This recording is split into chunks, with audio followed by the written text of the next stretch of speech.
오늘 본문인 요한복음 21장은 신학적으로 많은 논쟁이 있는 부분입니다. 그것은 요한복음은 20장으로 이미 완결이 되었는데 21장이 추가되었다라는 것입니다. 이 21장 추가설에 대해서는 대부분의 학자들이 동의하고 있습니다. 다만 이 21장이 이미 완성된 복음서에 요한이 추가로 삽입한 것인지 아니면 요한이 아닌 다른 후대의 편집자가 추가한 것인지에 대한 논쟁이 있습니다. 이러한 논쟁의 바탕은 바로 요한복음은 이미 20장으로서 완성된 책이다라고 보았기 때문입니다. 지난 시간에 살펴본 것처럼 요한복음 1장 1절 그 처음의 시작이 태초에 말씀이 계시니라 이 말씀이 하나님과 함께 계셨으니 이 말씀은 곧 하나님이시라 하면서 예수님께서 하나님 되심으로 시작을 하고 또 지난 시간 도마의 고백을 통해 살펴본 것처럼 20장에서 도마가 대답하여 이르되 나의 주님이시요 나의 하나님이시니이다 라고 이 도마의 고백으로 끝맺으면서 예수님만이 참된 주님이시고 하나님 되심을 수미상관으로 고백하면서 결론을 맺고 있습니다. 그리고 20장으로 요한복음이 종결되었다라고 보는 이유는 마지막 20장의 마지막 30절에서 31절에 모든 이야기를 마무리 짓고 있기 때문입니다. 31절 말씀을 보면 예수께서 제자들 앞에서 이 책에 기록되지 아니한 다른 표적도 많이 행하셨으나 오직 이것을 기록함은 너희로 예수께서 하나님의 아들 그리스도이심을 믿게 하려 함이요 또 너희로 믿고 그 이름을 힘입어 생명을 얻게 하려 함이니라 라고 하면서 이 책을 서술한 기록한 그 이유와 목적을 밝히면서 마무리하고 있습니다. 표적의 책이라고도 불리는 요한복음은 예수님께서 하나님의 아들 그리스도이심을 믿게 하고 우리로 그 이름을 믿고 그 이름을 힘입어 새 생명을 얻게 하기 위하여 쓴 것이었습니다. 이것이 요한이 요한복음을 쓴 이유이자 결론입니다. 그래서 요한복음은 이 20장으로 끝맺어도 손색이 없습니다. 그런데 정작 요한복음은 21장까지 기록이 되어 있습니다. 이것이 요한이 아닌 후대의 다른 누군가가 삽입한 것이다 라는 의견도 있지만 지금까지 발견된 성경의 수많은 사본 가운데 요한복음 21장이 없이 전해지는 사본이 단 하나도 없으며 또 21장에서의 사용된 단어나 문체, 신학적인 표현이 요한복음 전체와 다르지 않다라는 점에서 후대에 다른 누군가가 편집했다라기보다는 요한이 추가했다라는 것이 더 많은 지지를 받고 있습니다. 그렇다면 요한은 왜 20장으로도 충분히 요한복음을 끝맺을 수 있었는데 21장을 덧붙였을까요? 21장을 통해 요한이 전하고자 했던 이야기는 과연 무엇인지 오늘은 그 이야기를 주님께서 요한을 통해서 우리에게 주시는 그 마지막 이야기를 함께 나누고자 합니다. 먼저 지금 보시는 사진은 베드로 수익권 교회입니다. 갈릴리 호수 북부 디베랴 지역의 타부가에 위치한 교회로서 입구를 따라서 조금의 숲길을 지나고 들어가면은 작은 교회와 그 앞에 넓은 바다같이 넓은 갈릴리 호수가 펼쳐져 있습니다. 21장에서 부활하신 예수님께서는 이곳 디베랴 호수, 곧 갈릴리 호숫가에서 물고기를 잡고 있는 제자들에게 나타나셨습니다. 그리고 예수님의 말씀을 따라 갈릴리 바닷가에서 그물을 던졌을 때에 백신 3마리의 많은 물고기를 낚게 되었습니다. 이 장면은 우리가 아주 익숙하게 잘 아는 장면입니다. 바로 예수님께서 어부였던 베드로와 안드레 또 야고보와 요한을 제자로 부르셨던 그 모습을 떠오르게 합니다. 부활하신 예수님께서는 제자들 특별히 베드로를 통해 제자의 사명을 다시 새롭게 갱신하기 위하여 새 사명을 주시기 위하여 베드로를 찾아오신 것이었습니다. 다음 사진은 베드로 수익권 교회 내부의 사진입니다. 크지 않은 그 교회 안에 들어가면은 보시는 것처럼 거대한 바위가 있습니다. 그리고 그 앞에 멘사 크리스티라는 표말이 있는데 이것은 그리스도의 식탁이라는 뜻입니다.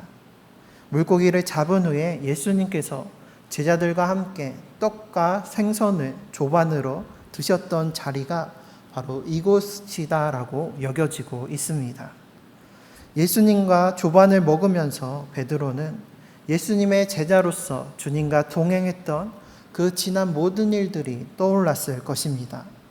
어부였던 자신을 제자로 불러주셨던 사건, 또 떡 5개와 물고기 2마리로 5,000명이 넘는 사람을 먹이셨던 오병이어의 표적, 그리고 예수님께서 십자가에 달리시기 전 제자들과 마지막으로 식사하시면서 성만찬을 제정하셨던 것, 그리고 부활하신 예수님께서 제자들에게 나타나셔서 못 박힌 손과 발을 보이시며 구운 생선 한 토막을 달라 하시면서 그것을 먹으심으로 예수님께서 온전히 부활하셨음을 나타내 보이셨던 사건까지 주님과 함께했던 그 모든 일이 떠올랐을 것입니다. 그 후에 예수님께서는 베드로를 부르셔서 내가 나를 사랑하느냐 3번이나 물으셨습니다. 내가 나를 사랑하느냐 3번의 질문 앞에 이번에 베드로는 붙잡히신 예수님을 나는 모른다고 3번이나 부인했던 그때의 일을 떠올리게 되었을 것입니다. 그래서 베드로는 내가 주님을 사랑합니다 라고 직접 대답하지 못하고 내가 주님을 사랑하는 줄 주님께서 아십니다 라고 돌려서 말을 합니다. 베드로가 어떠한 사람이었습니까? 그 누구보다도 앞서서 예수님을 따랐던 제자 중에 제자였습니다.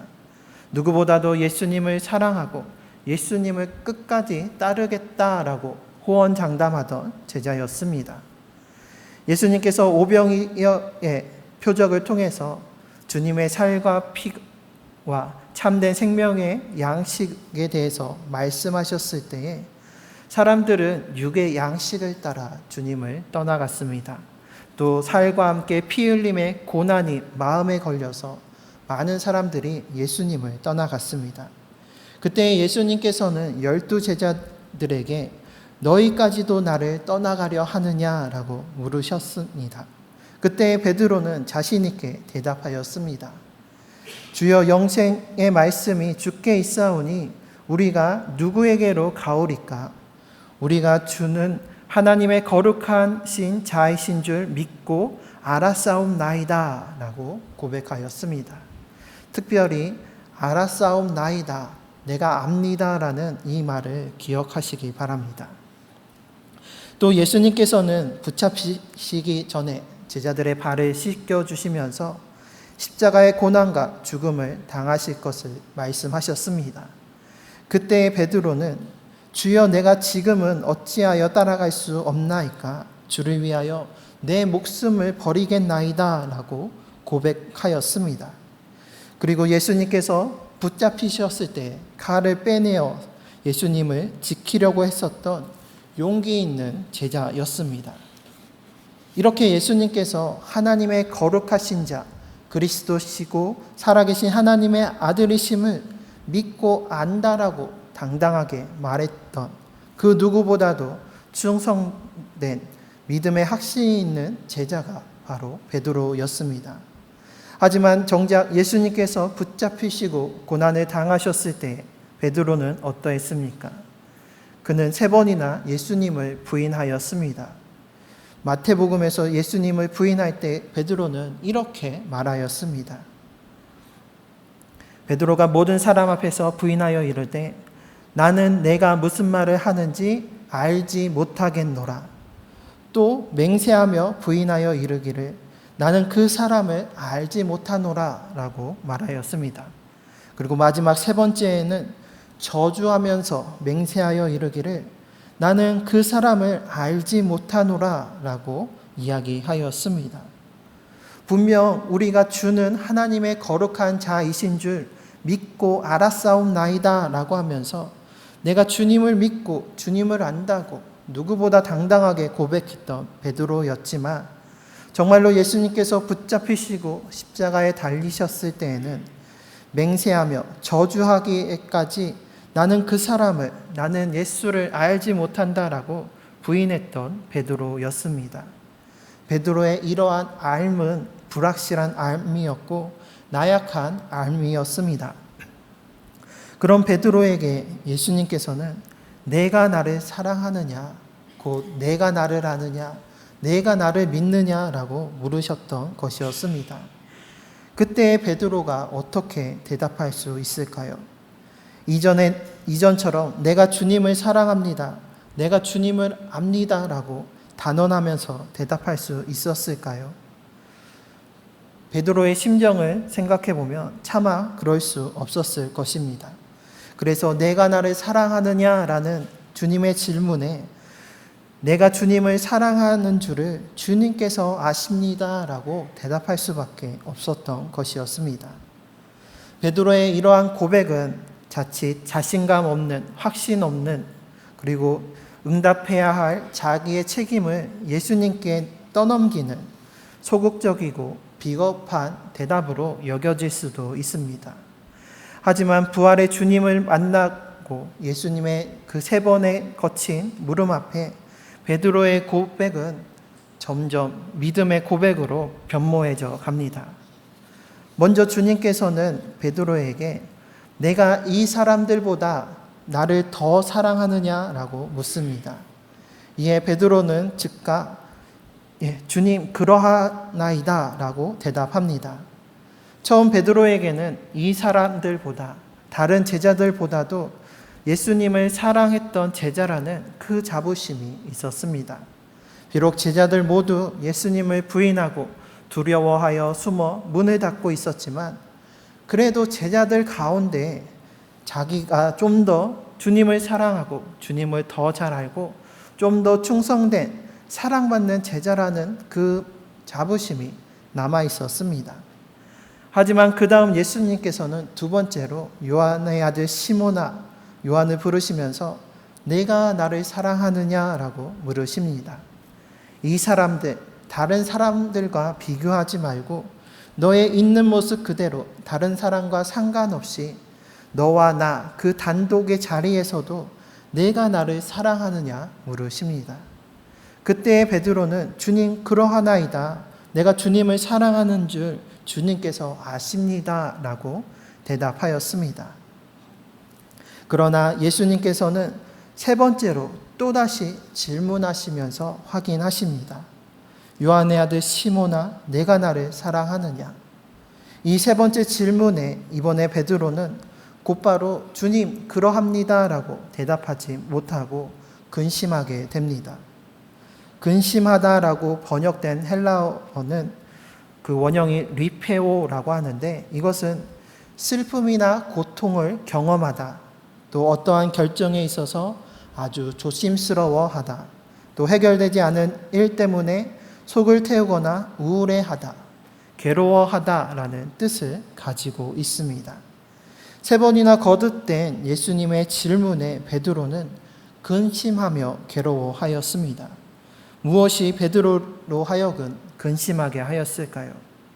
3번째 되는 예수님의 질문을 통해 자신이 3번이나 예수님을 부인했던 그 사실을 다시금 떠올리면서 그 해결되지 않는 죄책감 또 자괴감으로 인해서 근심하며 걱정하고 괴로워했던 것이었습니다.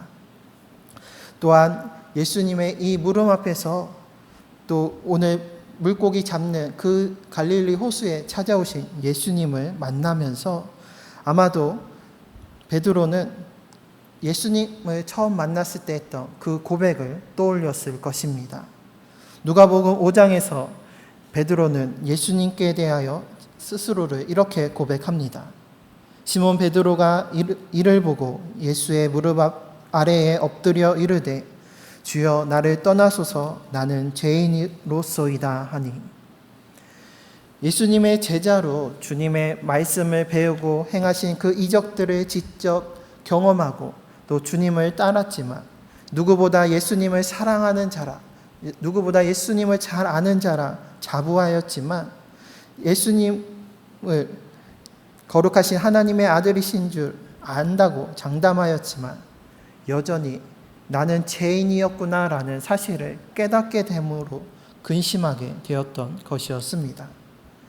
이러한 베드로를 향한 예수님의 3번이나 같은 질문은 베드로를 책망하기 위함이 아니라 그를 용서해 주시고 그가 갖고 있는 그 죄책감으로부터 그를 구원해 주시기 위함이었습니다. 예수님을 3번씩이나 또 저주까지 하면서 부인했던 베드로가 부활하신 예수님을 처음 만났을 때에는 기쁜 마음으로 주님을 영접했겠지만 또 그 후에는 나 같은 죄인이 어떻게 주님의 낯을 다시 볼 수 있을까라는 그 괴로움과 근심, 자책감과 자괴감이 뒤따랐을 것입니다. 그런 베드로에게 예수님께서는 3번의 사랑의 고백을 통해서 베드로를 용서하여 주시고 내 양을 먹이라라는 새 사명을 맡겨주시는 것입니다. 베드로는 3번이나 주님을 부인했던 자신에게 3번 나를 사랑하느냐 물으시는 주님의 그 은혜로 회개함의 기회를 얻고 또 용서해 주시는 주님의 은혜를 경험하게 되었습니다. 그래서 베드로는 근심과 회개함 끝에 내린 그 베드로의 고백은 바로 주님께서 모든 것을 아십니다라는 믿음의 고백이었습니다. 첫 번째 베드로의 대답은 누구보다 내가 예수님을 사랑하고 안다라고 여기는 여전히 혈기 어린 대답이었습니다. 두 번째 예수님의 질문에 대한 베드로의 대답은 주님을 향한 죄책감과 죄송한 마음에 확답하지 못하고 자기의 책임을 예수님께 떠넘기는 자기 회피에 소극적이고 비겁한 대답이라고 할 수가 있습니다. 하지만 이 마지막 3번째 대답은 뼈저린 회개와 깨달음 끝에 고백하는 진실한 믿음의 고백이었습니다. 그것은 주님께서 모든 것을 아신다라는 것이었습니다. 나의 부족함과 연약함까지도 주님께서 다 아신다라는 것입니다. 나의 마음으로는 원하지만 육신이 약하여서 시험에 빠지는 우리의 연약함을 주님께서는 아십니다. 그럼에도 불구하고 주님을 사랑하는 우리의 마음을 또한 주님께서는 아십니다. 또한 모든 것을 주님께서 아신다라는 것은 바꿔 말하면 나는 아무것도 모른다라는 것입니다. 나 자신이 어떠한지, 내 마음이 어떠한지 나 스스로조차도 알 수 없지만 나보다 나를 더 잘 아시는 주님께서 나보다 나를 더 사랑하시니 그 주님께, 모든 것을 아시는 주님께 모든 것을 맡기겠다라는 믿음의 고백입니다. 이것이 부활의 증인된 모습입니다. 증인은 일반적으로 자기가 본 것, 또 자기가 아는 것을 증언하는 자입니다. 하지만 역설적이지만 부활의 증인은 모르는 자입니다. 찬송가의 고백처럼 하늘에 두루마리 삼고 바다를 먹물 삼아도 하나님의 그 크신 사랑을 다 기록할 수도 없고 다 알 수도 없습니다. 주님의 증인은 내가 하나님을 사랑하는 것을 증거하는 것이 아니라 하나님이 이렇게 나를 사랑하신다라는 것을 증거하는 자입니다. 내가 안다고, 내가 믿는다고 하면서 내 자신을 증거하는 것이 아니라 주님께서 우리를 얼마나 사랑하시는지 주님께서 모든 것을 아시고 연약하고 부족하고 또 주님을 믿는다고 하면서도 마음은 원하지만 육신이 연약하여서 무너지고 범죄하는 그러한 우리를 그럼에도 불구하고 용서해 주시고 사랑해 주시는 분이심을 증거하는 것, 이것이 바로 부활의 증인의 사명입니다. 그러므로 부활의 증인은 나의 지식이나 나의 능력이 아닌 모든 것을 아시고 모든 것을 이루시는 주님을 의지하는 자입니다. 그러므로 내가 얼마나 많은 것을 알고 많은 능력과 재능이 있는지가 중요한 것이 아닙니다. 부활의 증인, 주님의 증인으로 쓰임받는 자들은 주님만이 모든 것을 하시고 모든 것을 할 수 있으신 분이심을 고백하는 자입니다. 그때에 주님께서는 그에게 내 양을 먹이라라는 주님의 사명을 우리에게 맡겨주십니다. 오늘 베드로처럼 주님께서는 근심하며 회개하는 자를 용서하여 주셔서 이전에 행했던 모든 죄를 용서하여 주십니다. 우리의 모든 허물을 도말하여 주시고 우리의 모든 죄악을 기억하지 아니하십니다. 오히려 회개하고 주께 맡기며 의지하는 자에게 이제 너희가 내 양을 먹이라라는 주님의 사명을 맡겨주십니다. 앞서 베드로 수익권 교회의 모습들을 보여드렸는데 그 교회 앞마당에는 이러한 모습의 동상이 있습니다. 베드로가 예수님으로부터 내 양을 먹이라라는 그 새 사명을 받는 모습을 형상화한 것입니다. 보시면은 예수님의 오른손에는 목자의 지팡이가 들려져 있고 오른손에는 베드로에게 손을 뻗어서 내 양을 먹이라라는 주님의 사명을 위임해 주시는 모습입니다. 그리고 베드로의 모습을 보면 오른손으로는 주님께서 건네주시는 주님의 그 목자의 지팡이를 붙잡고 있고 왼손으로는 주님을 높여 드리고 있습니다. 여기서 주목하고 싶은 부분은 바로 베드로의 시선입니다. 보통 안수를 받거나 위임을 받을 때에는 고개를 숙이기 마련인데 베드로는 고개를 들어서 주님의 손을 바라보고 있습니다. 예수님을 3번이나 부인하고 저주했던 베드로는 주님을 볼 낯이 없어서 오늘 내가 나를 사랑하느냐 주님의 그 물음 앞에 처음에는 주님의 낯을 피하고 고개를 숙였을 것입니다.